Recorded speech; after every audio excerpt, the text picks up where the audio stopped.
de Julio Borges, de los que dirigieron la política 22 años de la misma manera y produjeron por los llamados a atención, por la calle, las salidas de fuerza, la invasión americana, todo eso produjeron un sector de la oposición que al final tuvo la razón, que quería llamar a votar y que aprovechó los juegos que le abrió el gobierno para fregar a los otros con los que tenía una diferencia política que tú no has resuelto. La primaria no resuelve el tema de la política.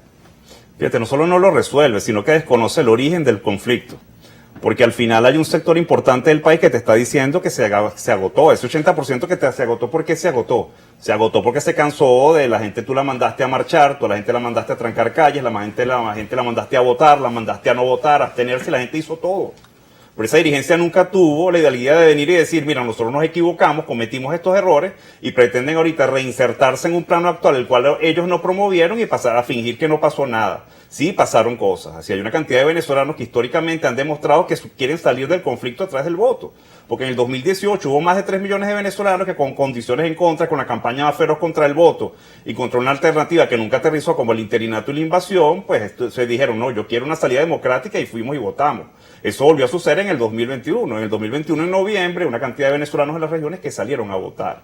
Entonces ahorita diseñaron las primarias, que es un mecanismo, repito, válido para que un sector importante, pero no mayoritario de la oposición, dirima sus diferencias, pero que no es suficiente para ganarle a Maduro y el gobierno lo sabe.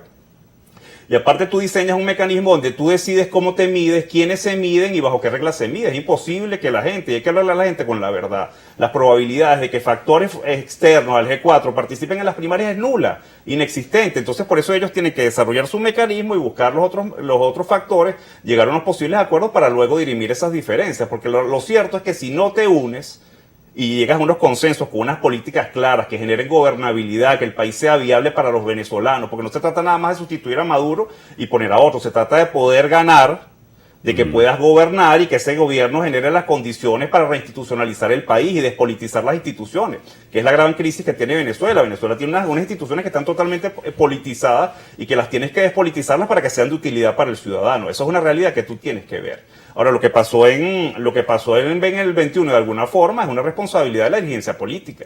Porque aquí no se le ha dicho a la gente muchas verdades. Y entre esas verdades está que hubo factores importantes de la iglesia, del empresariado, de la oposición no tradicional del G4, que hicieron esfuerzos días antes para lograr los consensos y evitar que se derrotara por la división en la mayoría de los estados, 14 estados que se perdieron, porque pero no llegaste a acuerdo. El pero el conflicto interno histórico, porque hay conflictos en la oposición, que el mundo político los conoce, pero el ciudadano no. En AD hay un conflicto y el veto de Henry Ramos por el conflicto interno con Bernabé, que lo acompañó toda una vida en la política, pero que resulta que la noche a la mañana es un traidor. Pero estuvieron toda la vida haciendo política juntos, los dos son adecos y tienen un tema. La única diferencia es que Bernabé dijo, yo voy al camino electoral, voy a las elecciones, y Henry Ramos dijo, no, yo sigo en la abstención. Pues. Esa es la gran diferencia, igual que tenemos un conflicto profundo entre voluntad popular y primero justicia, histórico, entre Leopoldo López y Capriles, que ha atrapado la racionalidad de la política del G4 y nos ha metido en rutas que han sido un retroceso para la vía electoral. Eso hay que decirlo, y es una realidad que hay que analizar. Pero fíjate, en esto ya le planteaba yo a las mujeres que son las analistas nuestras amigas, que nos acompañan los lunes, nuestras amigas. Fíjate, los americanos están haciendo todo México gira alrededor de que Guaidó sea habilitado. Eso lo sabe todo el mundo. El tema de las administraciones. Las condiciones, no sé qué cosa. El tema es al final se reduce a que Guaidó sea candidato. Bueno, es más, cuando Guaidó dice yo voy en enero a legitimarme, metiéndole presión, o sea, no bajo la presión, o sea, el interinato es una presión para el gobierno permanente que a los americanos no les disgusta que permanezca, porque ellos negocian así. Y ahí está el caso de Vietnam, estaban bombardeando y estaban sentados en París hablando. Ahora, la victoria, ponte que gane un radical, un Guaidó, María Corina, Delsa, alguno de ellos, que gane. A mí me cuesta coincidir con una gente que todavía no entiende el hecho electoral, que siguen hablando del hecho electoral como una maniobra, como una trampa, pero que cualquier opción está bajo la mesa. Si yo me meto en la primaria y me ganó estos tipos, eso no es lo que yo quiero. Yo no puedo salir a respaldar eso.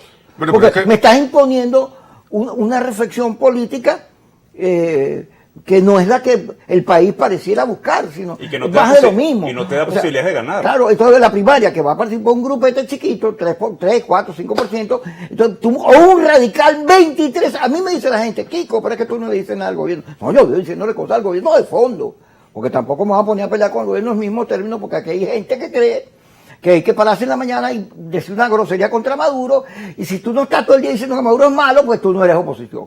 Ahora, el problema estriba ahí en que si gana lo mismo, el mismo discurso, o sea, los mismos que durante 23 años han perdido, ay Dios mío, qué emoción ir a votar ahí, ¿no? Ay Dios, ay que, por Dios, ¿cómo hacemos? Es que ellos no están convencidos, de la ruta electoral.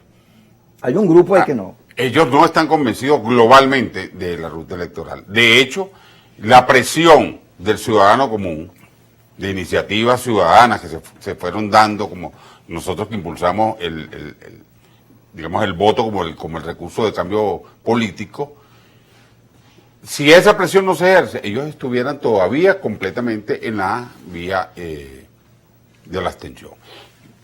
Bueno, la mejor prueba de ello es que cuando nosotros incluso hace unos meses atrás fuimos al Consejo Nacional Electoral y dijimos, bueno, si se va a dar un proceso de primaria, lo lógico, lo sensato, lo correcto, es que acudamos al Consejo Nacional Electoral para disponer del apoyo, la base técnica de este organismo comicial para la realización de las primarias.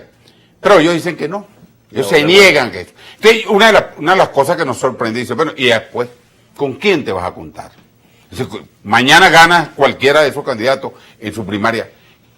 ¿Quién te vas a medir? Te vas a medir con un Consejo Nacional Electoral que está allí, que está designado, que está puesto.